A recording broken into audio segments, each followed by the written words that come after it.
Hi, everyone, and welcome to the November webinar for Elite Personal Finance.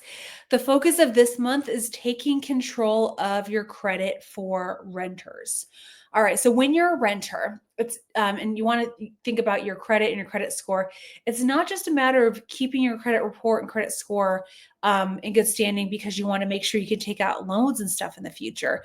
It's also for the sake of your landlords and potential future landlords, right? Because those landlords will run credit checks on you to make sure that you're someone who's likely to pay your rent on time, right?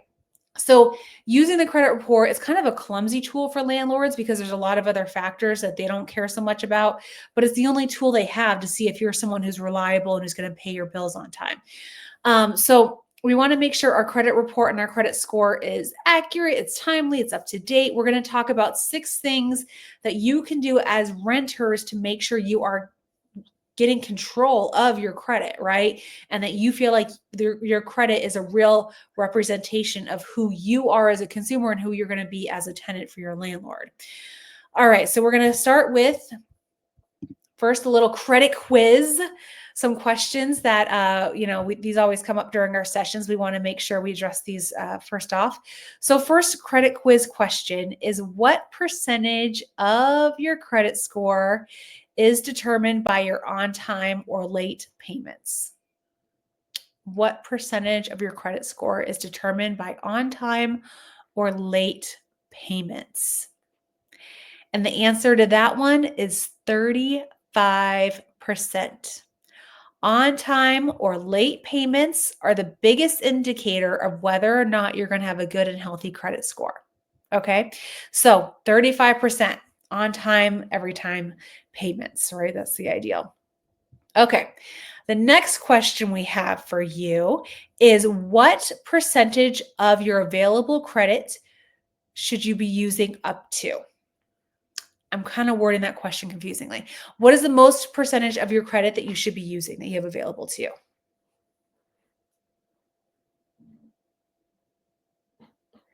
All right, and the answer to that question is 30%. You should not use more than 30% of your available credit.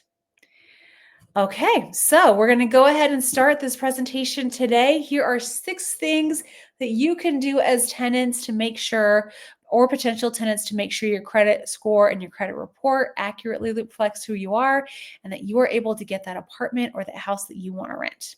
Okay, so first one, like we just said, is paying those bills on time every time. We want to make sure we're at least paying the minimum on our bills. If we're not paying the minimum and we're late, those can affect us and affect our credit scores, right? So that's especially true for our credit cards, for any form of debt. But that can also go for like utilities and things like that. So we want to make sure all our bills, all our necessities are paid on time every time. Like we said before, that's 35% of your credit score is based on this one factor alone. So if you are someone who struggles with making those on-time payments, set up auto pay. Just set it up. You don't have to worry about it. If you're nervous about maybe your electricity bill being crazy high in the summer, or your heater bill being high in the winter, you can get on an equalizer plan where you call your electricity company and explain the situation, and they'll get you on a steady bill that averages things out throughout the year, so you know exactly how much is due in every month, right? So we're not going to have any surprise bills. But that auto pay is going to be your best friend when it comes to paying your bills on time every time. Okay, the second rule is to establish good credit. You want to make sure you borrow moderately. That means neither too much nor too little. So we spoke about this a minute ago. You don't want to use more than 30% of your available credit. There's something magical that happens at 30%, where if they run your credit, when your credit utilization is over that 30% mark, you're going to have it's going to have a negative impact on your credit score and your credit report. I'm not quite sure why they chose 30%, but they did. So if you have a credit card with $1,000 limit, don't let that balance go above $300. And you'll be good as long as you make sure that balance does not go above $300. Now, ideally, we're paying off our balance every month, right? That's the ideal.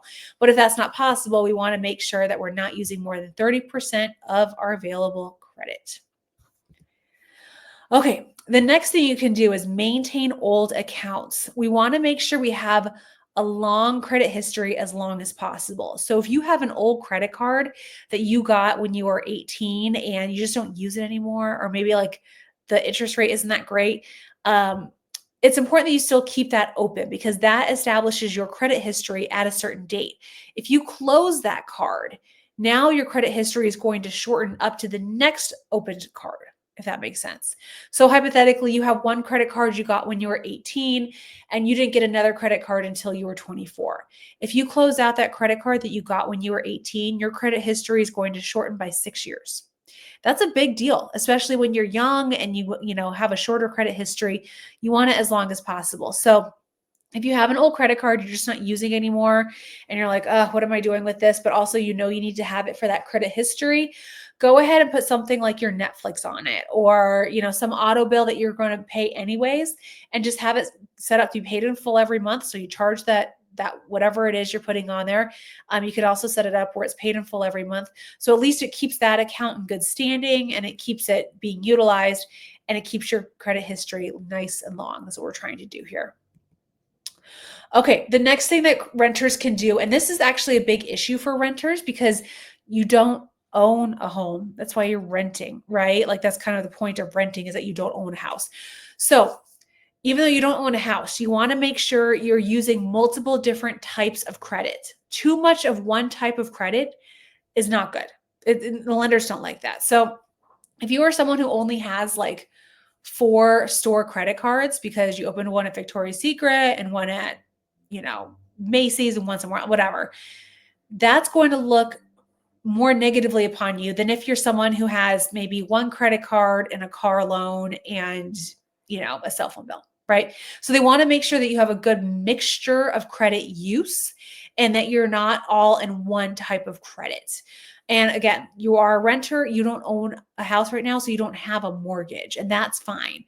But, just know that you should not have all store credit cards or all, one certain type of debt. You want to have a good mixture of debt because that mixture is going to show that you're someone who's a little bit more balanced with your approach to debt. Okay, the fifth one is only apply for credit with a plan. This is especially true when we go into, whatever store and you go to ring up at the register and they say, do you want to save 20% today? Answer is no, I don't. I don't want to save 20% today because that 20% today is going to cost me a lot more in the future.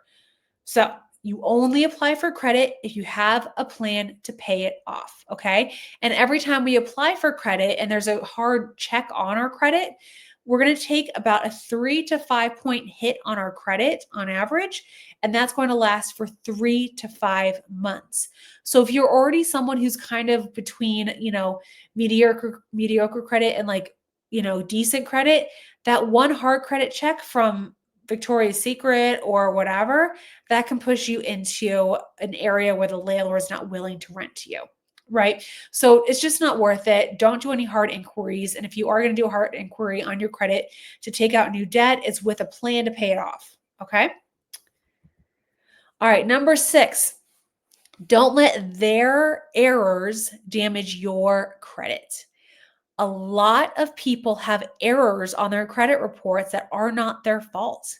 It could be misspellings of their name. It could be that there's several family members that have similar names and you're getting, your auntie's bill on your credit report. Like there's all these different things that can happen that I've seen before with my clients.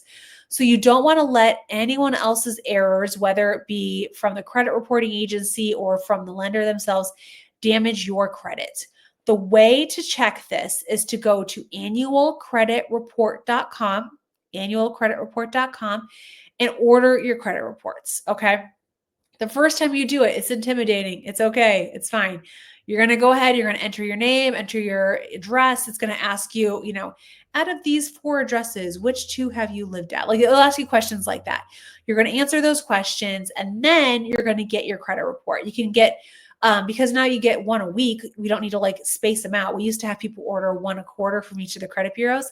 You don't need to do that anymore. So order 1 credit report from Experian, 1 from TransUnion, 1 from Equifax, and just read them all and see what is on there. If you see any misspellings of your name, if you see any addresses that you don't recognize, if you see any debts that aren't yours, File a dispute with the credit bureaus because you don't know what's coming down the pipes in terms of like debts with those different bad information that's going to negatively impact your score.